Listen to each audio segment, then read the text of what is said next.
Welfare society नानी नरोली संचालित educational campus शैक्षणिक संकुल आयोजित वार्षिक इनाम वितरण और सम्मान समारोह में उपस्थित इस कार्यक्रम के सदर, इस कार्यक्रम के प्रमुख,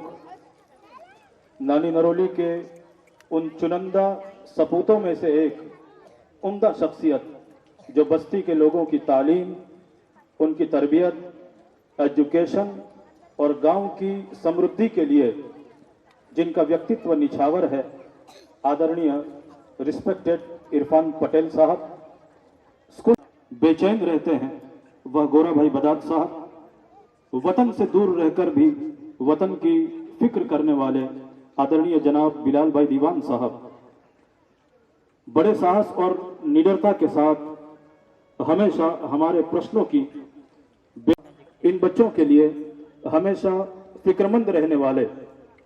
जनाब मोहम्मद भाई पटेल साहब, रियूनियन साल भर की मेहनत को करने वाले नानी नरोली वेलफेयर शैक्षणिक संकुल के होनहार बच्चों को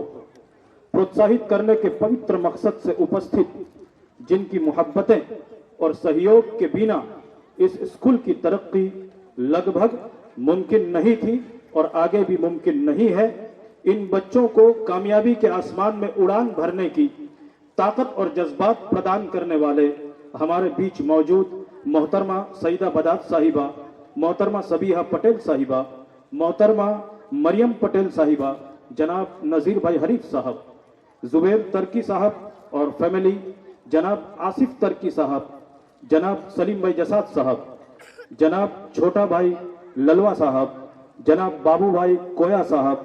जो आईएसटी के वाइस प्रेसिडेंट है और इस इदारे के लिए, इस कैंपस के लिए हमेशा सहयोग करते रहते हैं, जनाब इलियास और इस्माइल जोगियात साहब, मोहतरमा मलिहा पटेल साहिबा जो हमारे बीच मौजूद है, दिसुन्नी बोहरा मुस्लिम वेलफेयर सोसाइटी के प्रमुख और निवृत्त आचार्य जनाब हनीफ तर्की साहब, उप प्रमुख और निवृत्त आचार्य जनाब याकूब, हमें सहयोग प्रदान करने वाले नानी नरोली के सभी एनआरआई नौजवानान किराम, तहजीब और कल्चर के पैमाने में बेहतर मुस्तकबिल का जाम पिलाने की कोशिश करने वाले,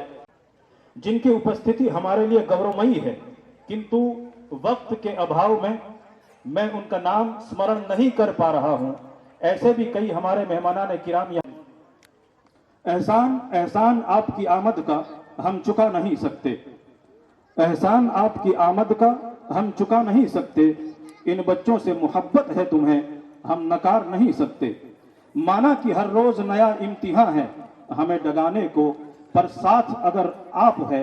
तो हम हार नहीं सकते। मौजूद सभी काबिल एहतराम, काबिल फख्र हर एक मेहमानान किराम का हम इस कैंपस के एक एक बच्चे की ओर से आपका स्वागत करते हैं, आपको वेलकम कहते हैं, आपको खुशामदीद कहते हैं। इस कैंपस की तरक्की और उन्नति को, आपके सहयोग और सहकार से हासिल नतीजों को और शिक्षकों की, इस कैंपस के सभी शिक्षकों की बेतहासा मेहनतों को आपके सामने एक रिपोर्ट के रूप में रखते हुए हम फख्र महसूस करते हैं। सोसाइटी का सकारात्मक रवैया इस कैंपस की कामयाबी को बुलंदी के मकाम तक पहुंचाने वाले मरहूम सादिक कारा साहब के नक्शे कदम, दिगर सभी मरहूमीन का संघर्ष और योगदान हमारी कामयाबी की बुनियादी ईंट है। मेरे सभी स्टाफ मित्रों की अविरत मेहनत के नतीजे से गत वर्ष भी प्रोग्राम में इस स्कूल ने ए ग्रेड हासिल किया है। वेलफेयर के आसमान में चमकते सितारे प्रतिवर्ष इस जमीन को रोशन कर रहे हैं। 299 विद्यार्थी, मैं आपको कहता चलूं कि हर प्रोग्राम में ये अंक, ये फिगर मैं आपके सामने रखता हूं जो प्रतिवर्ष इसमें बढ़ोतरी हो रही है। 299 विद्यार्थी में उज्जवल भविष्य की ओर अग्रसर है। 19 डॉक्टर्स और 26 इंजीनियर्स, 2 पुलिस इंस्पेक्टर, 8 वकील अपने अपने मैदान में अपना कर्तव्य अदा कर रहे हैं। 11 और 12 साइंस के विद्यार्थी बिना डोनेशन सरकारी कॉलेज और यूनिवर्सिटी में मेडिकल और इंजीनियरिंग में एडमिशन ले सके। इस मकसद से जेईई और नीट जैसी नेशनल एंट्रेंस टेस्ट की फ्री में कोचिंग देने वाली एकमात्र स्कूल हम जहां बैठे हैं नानी नरोली वेलफेयर हाई स्कूल है। इसी कोचिंग क्लास की बदौलत graduation, BHMS, nursing, engineering, physiotherapy, Ayurvedic और यूनानी कॉलेज में अभ्यास कर रहे हैं। शिक्षण को केंद्र में रखकर इतनी बड़ी तादाद में मौजूद हम सभी को ये समझना बेहद जरूरी है कि जिस समाज में बच्चों की तालीम, बच्चों की तरबियत और एजुकेशन का बेहतर निजाम नहीं हो सका, इतिहास गवाह है उस समाज और उस मुल्क की लाचारी और बेबसी के दलदल में फंसकर वह कौम और वह समाज, वह राष्ट्र अपना वजूद खो बैठा। जिनके महलों में थे हजारों रंग के फानूस, जिनके महलों में थे हजारों रंग के फानूस, आज दरख्त उनकी कब्र पर है और निशान कुछ भी नहीं। मौजूदा वक्त में अगर हमारी सबसे बड़ी जिम्मेदारी कोई है तो वह है समाज को गरीबी और मोहताजगी से ऊपर उठाने की, जो तालीम, एजुकेशन, अखलाक, इखलास और दीनदारी के बिना मुमकिन नहीं है।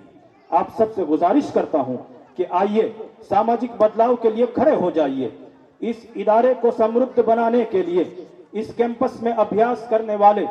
1800 स्टूडेंट्स आपकी उम्मीदों पर खरा उतरने के लिए बेताब है। अंत में आखिर में इतना ही कहूंगा कि याद रखना, खुर्शीद हैदर ने कहा, होती है सलाहियतें पर वक्त कड़े होते हैं। होती है सलाहियतें पर वक्त कड़े होते हैं। मकसद अगर बड़ा हो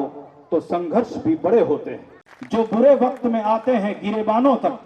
याद रखना।